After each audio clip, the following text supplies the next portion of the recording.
ಎಲ್ಲ ವಿದ್ಯಾರ್ಥಿಗಳಿಗೂ ವಿದ್ಯಾಲಯ ಯೂಟ್ಯೂಬ್ ಚಾನಲ್ಗೆ ಸ್ವಾಗತ ಅಂತ ಹೇಳ್ತಾ, ನಾವು ಈ ಒಂದು ತರಗತಿಯಲ್ಲಿ 10ನೇ ತರಗತಿ FA1 ಒಂದು ಎಕ್ಸಾಮ್ಗೆ ಬೇಕಾಗಿರತಕ್ಕಂತಹ ಇಂಗ್ಲೀಷ್ ಮಾಡೆಲ್ ಕ್ವಶನ್ ಪೇಪರ್ ಹಾಗೂ ಅದರ ಒಂದು ಕೀ ಉತ್ತರಗಳನ್ನು ಈ ವಿಡಿಯೋದಲ್ಲಿ ಚರ್ಚಿಸೋಣ.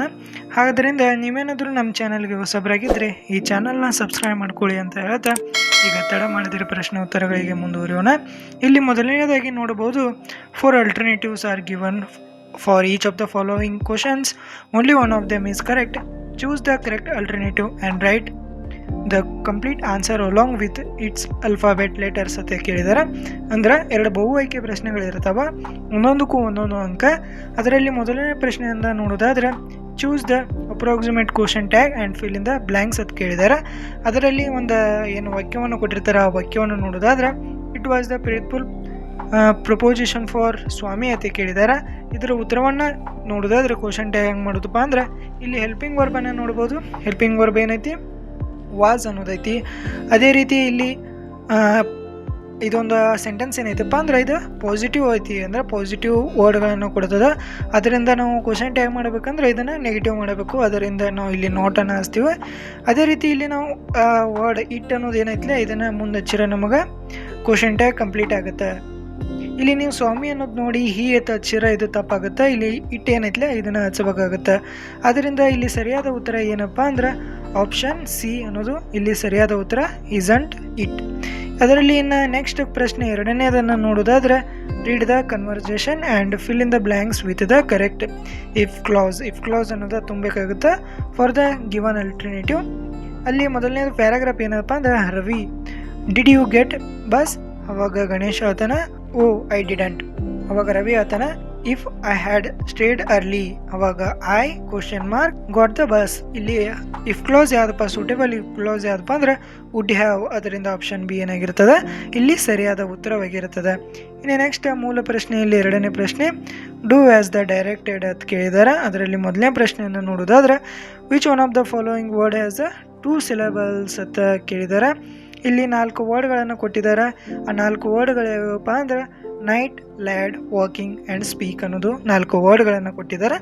ನಾವು ಗೊತ್ತಿದೆ ಚಿನ್ ಮೆಥಡ್ ಮೂಲಕ ನಾವು ಸಿಲೆಬಸನ್ನು ಚೆಕ್ ಮಾಡ್ತಾ ಹೋದ್ರೆ, ಇಲ್ಲಿ ನೈಟ್ ಅನ್ನೋ ಒಂದು ಶಬ್ದದಾಗ ಎಷ್ಟು ಸಿಲೆಬಲ್ಸ್ ಇರ್ತಾವಪ್ಪ ಅಂದ್ರೆ ಒಂದೇ ಸಿಲೆಬಲ್ಸ್ ಐತಿ. ಅದೇ ರೀತಿ ಲ್ಯಾಡ್ ಅನ್ನೋದ್ರೊಳಗೆ ಎಷ್ಟು ಸಿಲೆಬಲ್ಸ್ ಇದಾವೆ, 1. ವಾಕಿಂಗ್ದ್ರೊಳಗೆ ಅಂತ 2 ಅದಾವು. ಅದೇ ರೀತಿ ಸ್ಪೀಕ್ ಅನ್ನೋದ್ರೊಳಗೆ 1 ಐತಿ. ಸ್ಪೀಕ್ ಅತ್ತೆ ನಾವು ಏನಾದ್ರು ಒಮ್ಮೆ ಹೇಳ್ತಿಲ್ಲ. ಅದರಿಂದ ಇಲ್ಲಿ 2 ಸಿಲೆಬಲ್ಸನ್ನು ಹೊಂದಿರತ್ತಂಥ ಒಂದು ವರ್ಡ್ ಯಾವುದಪ್ಪ ಅಂದ್ರೆ ವಾಕಿಂಗ್. ಅದರಿಂದ ಇಲ್ಲಿ ವಾಕಿಂಗನ್ನು ನಾವು ಮಾರ್ಕ್ ಮಾಡೋಣ. ಇನ್ನು ನೆಕ್ಸ್ಟ್ ಮೂಲ ಪ್ರಶ್ನೆಯಲ್ಲಿ ಮೂರನೇ ಪ್ರಶ್ನೆ ಏನಪ್ಪ ಅಂದ್ರೆ, answer the following questions in 5 to 6 sentence ಅಂತ ಕೇಳಿದ್ದಾರೆ. ಅಂದರೆ ಇದೊಂದು 3 ಅಂಕದ ಒಂದು ಪ್ರಶ್ನೆ ಆಗಿರುತ್ತದೆ. ಆ ಪ್ರಶ್ನೆಯನ್ನು ನೋಡೋದಾದ್ರೆ, write your own words how Swami become a hero overnight ಅಂತ ಕೇಳಿದ್ದಾರೆ.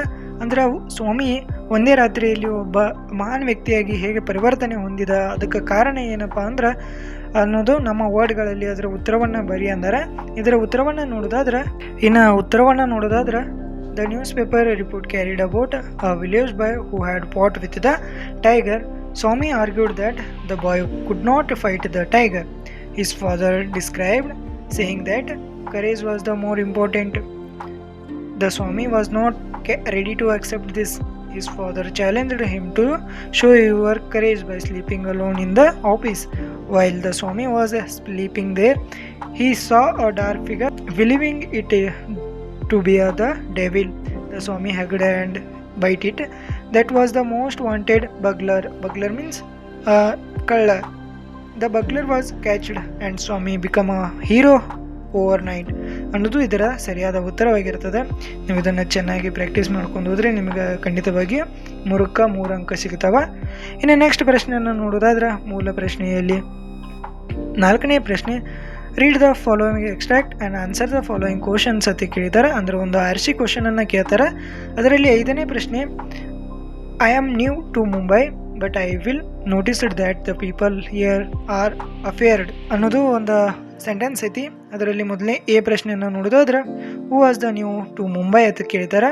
ಇಲ್ಲಿ ಮುಂಬೈಗೆ ಹೊಸದಾಗಿ ಯಾರು ಇದ್ರಪ್ಪ ಅಂದ್ರೆ ಬಾಲೇಶ್ವರ್ ಮಿಶ್ರಾ ಅನ್ನೋ ಏನಪ್ಪ ಅಂದ್ರೆ ಮುಂಬೈ ಒಂದು ಸಿಟಿಗೆ ಹೊಸದಾಗಿದ್ದ.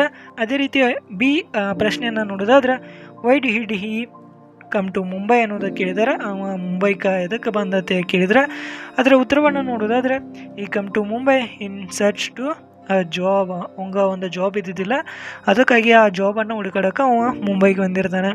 ಅದೇ ರೀತಿ ಸಿ ಪ್ರಶ್ನೆಯನ್ನು ನೋಡೋದಾದ್ರೆ what made him feel that the people of Mumbai were afraid ಅನ್ನೋದ ಕೇಳಿದಾರೆ. ಇದರ ಉತ್ತರವನ್ನು ನೋಡೋದಾದ್ರೆ when Roma fell from the moving train on one of stop to help her. ಯಾರೋ ಆಕಿಗೆ ಹೆಲ್ಪ್ ಮಾಡೋಕೆ ಬರವಲ್ರಾಗಿದ್ರು. ಇದು ಅಲ್ಲಿದ ಅಫೇರ್ ಆಗಿರುತ್ತದೆ. ಇನ್ನು ನೆಕ್ಸ್ಟ್ ಮೂಲ ಪ್ರಶ್ನೆಯಲ್ಲಿ 5ನೇ ಪ್ರಶ್ನೆಯನ್ನು ನೋಡೋದಾದ್ರೆ ಒಂದು ಪ್ರೊಫೈಲ್ ರೇಟಿಂಗನ್ನು ಕೇಳಿದ್ದಾರೆ. ಈ ಪ್ರೊಫೈಲ್ ರೇಟಿಂಗಕ್ಕೆ ಎಷ್ಟಪ್ಪ ಅಂದ್ರೆ 3 ಅಂಕಗಳ. ನಾವು ಇದರ ಉತ್ತರವನ್ನು ನೋಡೋದಾದ್ರೆ ಈಗ ಮೊದಲನೇದಾಗಿ ಮಿಸ್ಟರನ್ನು ಎದಕ್ಕೆ ಯೂಸ್ ಮಾಡ್ತೀವಿ ಅಂದ್ರೆ ಅವ ಒಬ್ಬ ಬಾಲೇಶ್ವರ ಮಿಶ್ರನ ಬಗ್ಗೆ ಹೇಳತ್ತಿದ್ರಲ್ಲ, ಅವ ಬಾಲೇಶ್ವರ ಮಿಶ್ರ ಅನ್ನೋದು ಒಬ್ಬ ಮೇಲ್, ಅದರಿಂದ ಇಲ್ಲಿ ಮಿಸ್ಟರನ್ನು ಯೂಸ್ ಮಾಡ್ತೀವಿ. Is 20 years old. ಈ lives in Mirzapur, Uttar Pradesh. He did not finish high school. He does not have a job yet. He likes to watch movies in his free time, but people know him for one big reason. He saved the Roma's life when she fell from a moving train. No one else came to forward to help, but Baleshwara did. That is why everyone respect him. ಅದೇ ರೀತಿ ಮೂಲ ಪ್ರಶ್ನೆಯಲ್ಲಿ 6ನೇ ಪ್ರಶ್ನೆಯನ್ನು ನೋಡೋದಾದ್ರೆ ಒಂದು ಪೋಯಮನ್ನು ಕೊಟ್ಟಿರ್ತಾರೆ. ಈ poem ನಿಮ್ಗೆ ಬೋರ್ಡ್ ಎಕ್ಸಾಮ್ಗೂ ತುಂಬಾ ಒಂದು ಇಂಪಾರ್ಟೆಂಟ್ ಅಂತ ಆಗಿರತ್ತಂಥ ಒಂದು ಪೋಯಮ ಇರ್ತದೆ. ಯಾವುದಪ್ಪ ಅಂದರೆ ಕ್ವಾಲಿಟಿ ಆಫ್ ಮರ್ಸಿ. ಆ ಕ್ವಾಲಿಟಿ ಆಫ್ ಮರ್ಸಿಯಲ್ಲಿ ಈಚೆ ಕಡೆ side the quality of mercy, ಇದು 1ನೇ ಪ್ಯಾರವನ್ನು ಕೇಳಿದ್ದಾರೆ. ಅದೇ ರೀತಿ ಈ ಸ್ಪೆಕ್ಟೇಟ್ ಶೋಸ್ ಅಂದರೆ ಇದು 2ನೇ ಪ್ಯಾರ. ಅದರಿಂದ ನೀವು ಈ ಪೂರ್ವ ಒಂದು ಪದ್ಯನ ಬೈಬಿಟ್ಟಾಗಿದ್ರೆ ನಿಮಗೆ ತುಂಬಾ ಒಳ್ಳೆಯದು. ಈ ಎರಡೂ ಒಳಗೆ ಒಂದಾದರೂ ನಿಮಗೆ ಎನ್ಯುವಲ್ ಫಿಕ್ಸ್ ಆಗಿಬಿಡ್ತದೆ. ಆದ್ದರಿಂದ ಇವನಂತರೂ ಪ್ರಾಕ್ಟೀಸ್ ಮಾಡ್ಕೊಂಡು ಹೋಗ್ರಿ. ಇನ್ನು ನೆಕ್ಸ್ಟ್ ಕೊನೆಯದಾಗಿ ಮೂಲ ಪ್ರಶ್ನೆಯಲ್ಲಿ ಒಂದು 7ನೇ ಪ್ರಶ್ನೆ, answer the following questions in 8 to 10 sentence ಅಂತ ಕೇಳಿದ್ದಾರೆ.